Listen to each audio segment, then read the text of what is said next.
नमस्कार, आप देख रहे हैं न्यूज़ 24 एक्सप्रेस। बिहार त्रिस्तरीय पंचायत राज चुनाव को लेकर रिजल्ट बैंक की जो नतीजे सामने आ चुके हैं। कल सारे अपडेट्स हम लोग दिखा रहे थे कि क्या कुछ रहा, और ऐसे में जो है यहाँ से अखिलेशुर रहमान जीत चुके हैं लक्ष्मीपुर पंचायत से। इस पंचायत की हालत मैं बताऊँ, पहले आपको बता देता हूँ। इस पंचायत में बहुत सारी सुविधाएँ नहीं है। उस स्वास्थ्य केंद्र की सुविधा नहीं है, यहाँ कोई स्कूल, कोई खास बेहतर स्कूल नहीं है जो बच्चे को अच्छी शिक्षा दी जाए, और ना ही यहाँ पे कन्वेंस की जहाँ तक बात करें रोड सड़कों की, और उतनी हालत ठीक नहीं है। मैंने कुछ वीडियो शूट किया हुआ है। एक पीछे नदी है, मैं उस नदी का नाम जानना चाहूँगा, क्या नाम है? ये पुरानी कनकई है।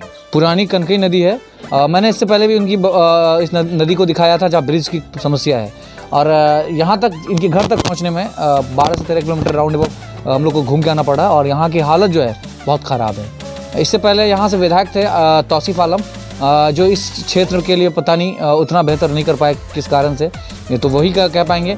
और यहाँ से अब विधायक जो है एएम से विधायक हैं अंजार नईमी साहब, मगर अफसोस की बात है कि विधायक बदलने के बाद भी विकास का जो मोड़ है वो नहीं बदला है, और ना ही कुछ व्यवस्था ठीक हो पाई है। जहाँ तक पंचायतों की बात मैं कर लूँ, यहाँ इससे पहले पंचायत के कोई और मुखिया थे, उनका कार्यकाल उतना बेहतर नहीं हो पाया जो इस गांव में डेवलपमेंट की ज़रूरत है। इस गांव में बहुत सारी समस्याएं हैं, मैं अगर बताऊं तो बहुत समय, काफ़ी समय, लंबा समय लग जाएगा, मगर मूल समस्या जो है हॉस्पिटल की है, और दूसरा जो है शिक्षा व्यवस्था की है। इस पर ज़रूरी है बात करना, और बहुत ज़रूरी है बेहतर कुछ करना, मगर यहाँ पे अब तक ऐसा कुछ नहीं हो पाया है। अखिलेशुर रहमान जीते हैं, लोगों का जो मनपसंदीदा कैंडिडेट थे, और अपार मतों से जिताया गया, और लोग जो है इनके प्रति लोकप्रियता जो थी ये बहुत चुनाव से पहले से ही दिख रही थी, और लोग इनके प्रति जो है एक मन बना लिया था कि नहीं, इनको एक बार फिर से देना है। इससे 5 साल पीछे की बात करें तो ये मुखिया थे उस टाइम, और बीच में कोई और रहा, फिर से इनको जनता ने चुन लिया। अब यही देखना है कि जो इन्होंने वादा किया है उन चीज़ों पे खरा उतरेंगे और कैसे इनका मोमेंट रहेगा। पहले हम जीत की बधाई देते हैं इनको और मिलवाते हैं आपको। अखिलेशुर रहमान साहब, न्यूज़ 24 एक्सप्रेस के माध्यम से आपको बहुत सारी शुभकामनाएं, जीत की ढेर सारी बधाई आपको। कैसा महसूस कर रहे हैं? जनता ने आपको जिताया है, सर्वोपरि है जनता, और उनका जो फैसला है वो कैसा लगा आपको? मैं हमारे पंचायत के 7,000 जनता को दिल की गहराई से बधाई देता हूं कि जिन लोगों ने मुझे ढेर सारी वोटों से विजय किया है, निर्वाचित किया है, मैं सारे जनता का शुक्रगुजार हूं। आगे मेरा कार्यक्रम रहेगा रोजगार देना, शिक्षा के प्रति ध्यान आकर्षित करना, हर स्कूल महाशय का सर्वेक्षण करना, स्वास्थ्य के क्षेत्र में आगे, हाँ, स्वास्थ्य के क्षेत्र में देखना, और ज़्यादातर हमारे इस इलाके के बदतर जो विकास में कमी है उसको दूर करूंगा।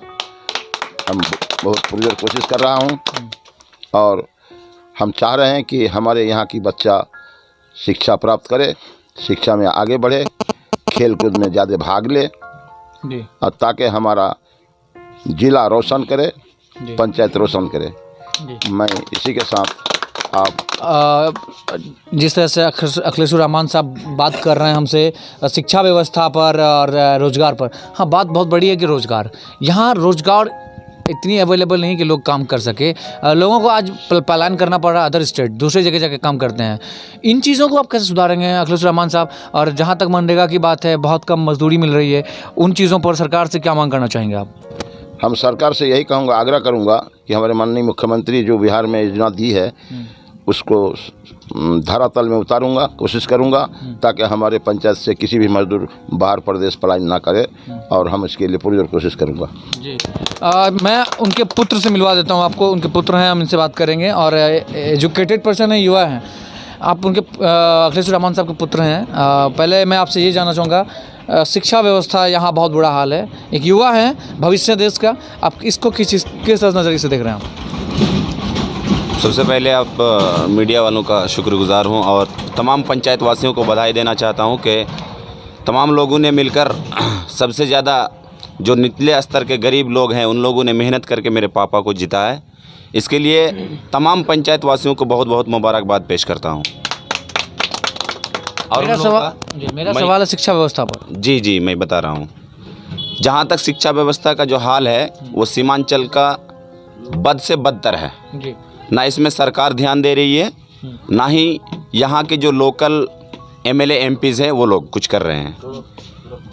तो हम लोग कोशिश कर रहे हैं, हमारी जो यंग टीम है एक अभी हाल फिलहाल में शुरू हुई है टीम, हमारी कोशिश होगी कि तमाम जनप्रतिनिधि और जो नेतागण, जो मुखिया सरपंच समिति चुन के आए हैं, इनसे मिलकर हमारी शिक्षा व्यवस्था का हाल को सुधारा जाए। इसके लिए हम भरपूर कोशिश करेंगे। और रही बात रोज़गार की, अभी आपके पिताजी कह रहे थे कि रोज़गार जो है यहाँ बढ़ावा दी जाएगी, मगर मनरेगा में जिस तरह से मजदूरी दी जाती है, अभी शायद 200 के समथिंग की दिया जाता है, क्या आपको लगता है कि 200 रुपये में एक गरीब व्यक्ति का पेट चल सकता है? कभी नहीं। फिर इसके लिए क्या करें? तो इसके लिए हम तमाम लोग सरकार से आग्रह करेंगे, अपील करेंगे कि सरकार को ये ध्यान देना चाहिए कि एक मज़दूर 200 रुपया में दिन गुजारा नहीं कर सकता। उनका फैमिली है, उनके बच्चे के लिखाई पढ़ाई है, उनका घर बार है, बहुत सारी चीज़ें हैं, बहुत सारी समस्या है जिनको लेकर सरकार से अपील की जाएगी और सरकार इन समस्याओं पे ध्यान दे, खास करके हमारा सीमांचल पे ध्यान दे और हमारा जो बॉर्डर एरिया है इस पे खास करके ध्यान दे। अच्छा, ये लक्ष्मीपुर जो पंचायत है, ये बॉर्डर से जुड़ा हुआ है, नेपाल बॉर्डर से? जी। कितनी दूरी पर बॉर्डर है आपका? यहाँ से 3 किलोमीटर। 3 किलोमीटर बॉर्डर है और आप बहुत पिछड़े हुए हैं, मतलब हर चीज़ से। यहाँ की रोड, सड़कें, पुल, पुलिया, हर साल सैलाब आता है और हर साल यहाँ के किसानों को लाखों करोड़ों का नुकसान होता है। मतलब सरकार की ओर से जो कहा जाता है व्यवस्था ठीक होगा, लोगों को प्रदान की जाएगी बेहतर, वो नहीं लग रहा है आपको? नहीं नहीं, ऐसा कुछ नहीं है। सरकारी आते जाती है लेकिन काम और विकास का काम कुछ नहीं होता है। विकास ठप रह जाता है? नहीं, ठप रह जाता है। चलिए, शुभ नाम? बहादुरगंज के आवाम ने बदलाव का नारा दिया था और वो बदलाव हुआ, लेकिन अब तक काम कुछ असर नहीं दिख रहा है। इसके लिए मैं विधायक जी से भी अपील करूंगा कि वो हमारे पुल पुलिया, सड़कें और शिक्षा व्यवस्था और स्वास्थ्य व्यवस्था पर ज़्यादा गहराई से नज़र रखें और इस पर ध्यान देकर सुधार करने की कोशिश करें। ये बहुत बहुत धन्यवाद। क्या नाम हुआ आपका? सरफराज आलम। सरफराज साहब। अखिलेश रहमान साहब, आपसे बात करके मुझे बहुत अच्छा लगा। क्या कुछ कहेंगे इस जीत पर? आपकी आंखें जो है नम हो गई है, लोगों की खुशी जीत से आप आंसू निकल रहा है, आखिर कैसा महसूस कर रहे हैं आज? मुझे ये गरीब जनता का वोट से खुशी का रो रहा है कि हमको लोगों ने ढेर सारी बातों से जिताया है। मैं एक चीज़ और कहूँगा कि इस बार जो हमारे क्षेत्र में बाढ़ आई है, जिसमें हज़ारों किसान का फसल बर्बाद हुआ है, जिसमें आलू, बैंगन, टमाटर, गोभी, धान, अब तक उसका निरीक्षण नहीं हुआ। ये हमारे प्रशासन की कमी है। हम यही कहेंगे हमारे माननीय मुख्यमंत्री जी को कि हर प्रशासन को अवगत कराए कि इलाका में भ्रमण करके जो उस किसान का क्षति हुआ है उसका आकलन करके सूची उपलब्ध कराए। चलिए, बहुत बहुत धन्यवाद। ये थे अखिलेश रहमान साहब, जिनका कहना है कि यहाँ विधि व्यवस्था पर सरकार की नीति बेहतर नहीं हो पाया, जिसके कारण यहाँ बाढ़ हमेशा लक्ष्मीपुर पंचायत रहता है। एक तरफ छोटी कनकई नदी है तो दूसरी तरफ कनकई नदी है। यहाँ से 3 किलोमीटर आगे नेपाल बॉर्डर है। ये एरिया बाढ़ अफेक्टेड है। हालांकि 2017 के बाढ़ के बाद लगातार जो बाढ़ आती है, यहाँ हमेशा फसलें जो है नुकसान होती है। प्रशासन यहाँ की वैसी है। किशनगंज प्रशासन की बात हम करें तो प्रशासन भ्रष्टाचार में संलिप्त है।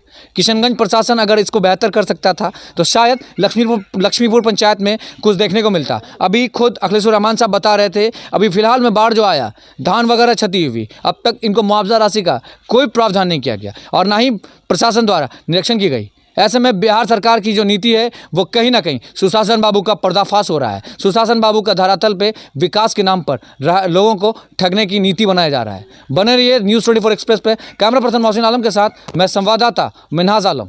नमस्कार।